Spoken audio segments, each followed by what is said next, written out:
Morning students, सुप्रभात। हमने अपने पिछले वीडियो में अलंकार पर चर्चा की थी। हमने जाना था कि अलंकार क्या है। काव्य में काव्य रूपी कामनी को सौंदर्य बनाने के लिए, उसके प्रभाव को बढ़ाने के लिए हम अलंकारों का प्रयोग करते हैं।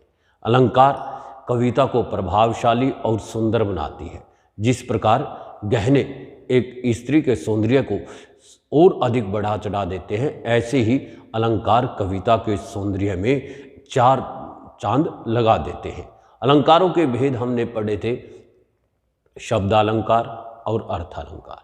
पिछले वीडियो में हमने शब्दालंकार के बारे में जाना था कि जहाँ शब्दों के कारण चमत्कार उत्पन्न होता हो, उसके भेद पढ़े थे हमने। अनुप्रास अलंकार, यमक अलंकार, श्लेष अलंकार और पुनरुक्ति प्रकाश अलंकार। सबसे पहले था अनुप्रास अलंकार, जहाँ वर्णों की आवृत्ति के कारण चमत्कार उत्पन्न होता है। फिर था यमक अलंकार, जहाँ पर एक शब्द की आवृत्ति बार बार होती है, परंतु हर बार अर्थ अलग अलग होता है। फिर पढ़ा था हमने अलंकार। श्लेष अलंकार का अर्थ होता है, श्लेष का अर्थ होता है चिपका हुआ, एक के साथ एक फ्री। जैसे हम मार्केट से, बाजार से वस्तुएं लाते हैं, ऐसे यहाँ पर श्लेष अलंकार में शब्द एक बार प्रयुक्त होता है, लेकिन उसका अर्थ अलग अलग होता है। उसके उपरांत हमारा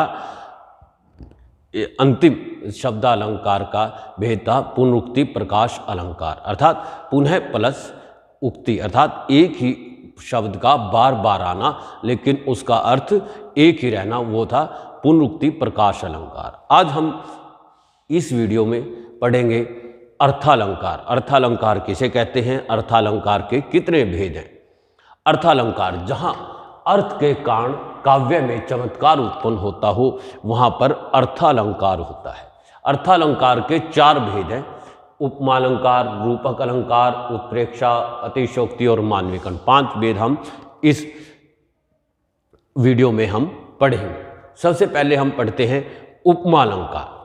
जी हाँ, जहाँ गुण, धर्म, रूप तथा आकृति आदि को लेकर किसी एक वस्तु या प्राणी की तुलना, किसी एक वस्तु या प्राणी की तुलना दूसरे किसी प्रसिद्ध वस्तु या प्राणी से की जाए, वहाँ पर उपमालंकार होता है।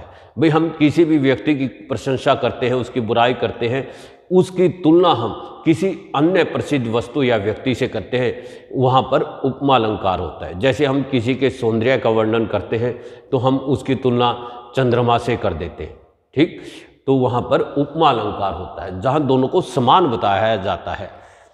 जैसे कोटि कुलिस सम बचनु तुम्हारा, कि तुम्हारे जो वचन हैं वो करोड़ों वज्रों के समान घातक हैं। दूसरा क्या है, राधा चंद्र सी सुंदर, कि राधा चंद्रमा के समान सुंदर है।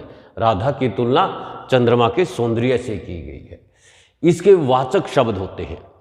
वाचक शब्द कौन से हैं, सा, से, सम, सरीस, सी आदि, अर्थात जहाँ भी ये वाचक शब्द हमें दिखाई दे वहाँ उपमालंकार होता है। हम आंख बंद करके उपमालंकार उसको लिख सकते हैं। उपमालंकार के 4 अंग माने जाते हैं। नंबर 1 उपमेय, नंबर 2 उपमान, नंबर 3 साधारण धर्म, नंबर 4 वाचक शब्द। सबसे पहले होता है उपमान।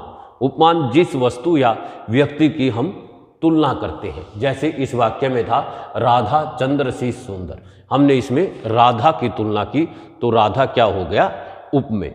फिर है उपमान, जिस प्रसिद्ध या वस्तु से हम तुलना करते हैं वो होता है उपमेय, वो हो गया चंद्र। भी चंद्र से हमने राधा की तुलना की, चंद्रमा अपने सौंदर्य के लिए प्रसिद्ध है, सभी लोग चंद्रमा को सबसे अधिक सुंदर मानते हैं।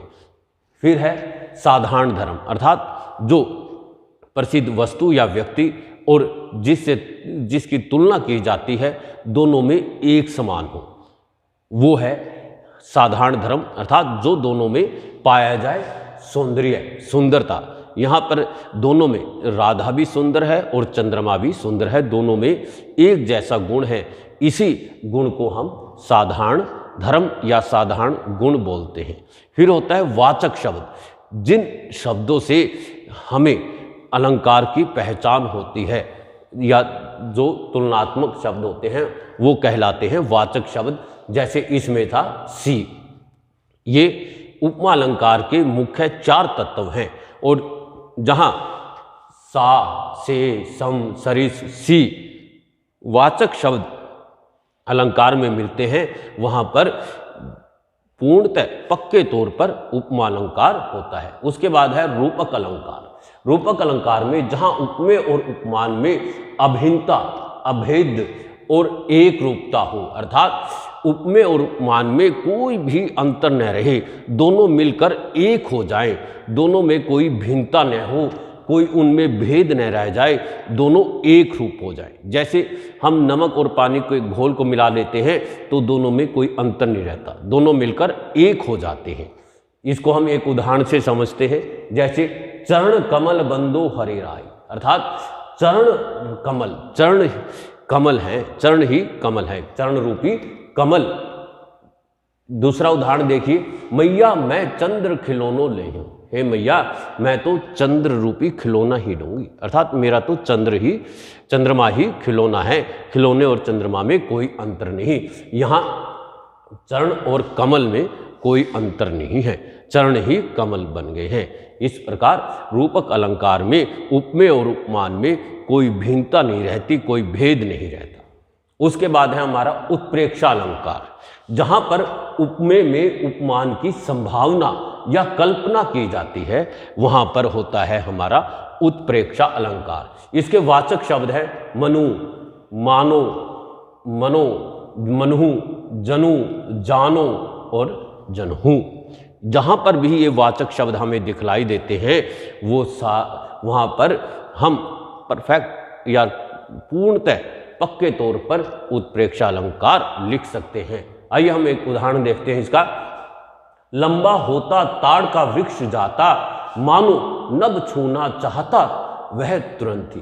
भाई ताड़ का वृक्ष एकदम से लंबा हो जाता है, मानो वह अभी के अभी आकाश को, आसमान को छू लेना चाहता है।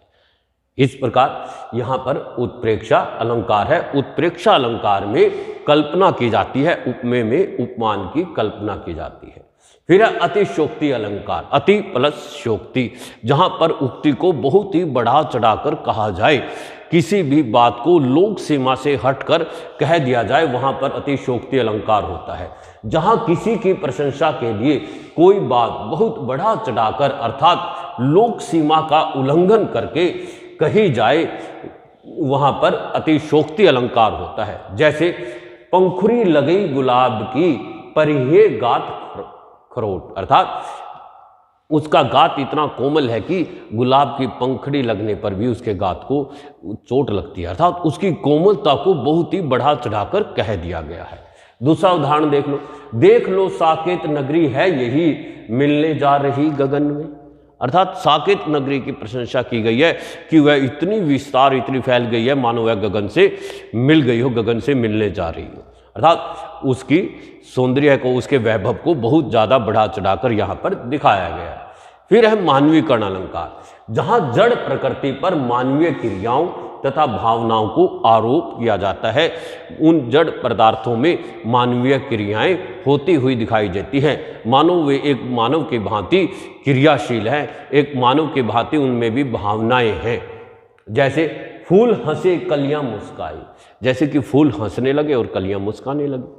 दूसरा उदाहरण देखिए, हंसते हैं पौधे लघु बार, कि छोटे छोटे पौधे हंस रहे हैं, अर्थात ये मानवीय क्रियाएं हैं। जिस प्रकार मानव हंसता है उसी प्रकार पौधों को भी, पेड़ पौधों को भी, फूलों को भी हंसता और मुस्कुराता हुआ दिखाई दिया गया है, अर्थात मानवीय क्रियाओं को जड़ पदार्थ, जड़ प्रकृति में आरोपित किया गया है, दिखाया गया है।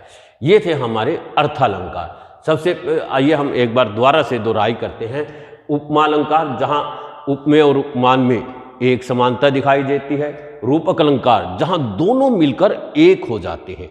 तीसरा है उत्प्रेक्षा अलंकार, जहाँ दोनों उपमेय में उपमान की केवल कल्पना की जाती है और अतिशयोक्ति में बात को बढ़ा चढ़ाकर कहा जाता है, बहुत ही बढ़ा चढ़ाकर। मानवीकरण में जड़ पदार्थों पर मानवीय भावनाओं को आरोप किया जाता है। उपमा, रूपक और उत्प्रेक्षा अलंकार को हम एक उदाहरण से भी समझ सकते हैं।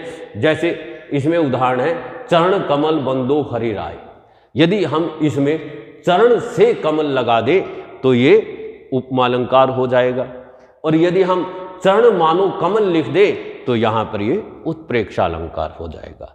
इस प्रकार हम अलंकारों का ज्ञान प्राप्त कर चुके हैं, और आशा है आपको अलंकारों के प्रति जितने भी शंकाएं थी, जितने भी आपके प्रश्न थे मन में, वो सारे शांत हो गए होंगे। आशा है आपको ये वीडियो पसंद आया होगा। ज़्यादा से ज़्यादा लाइक, कमेंट और सब्सक्राइब करें। धन्यवाद।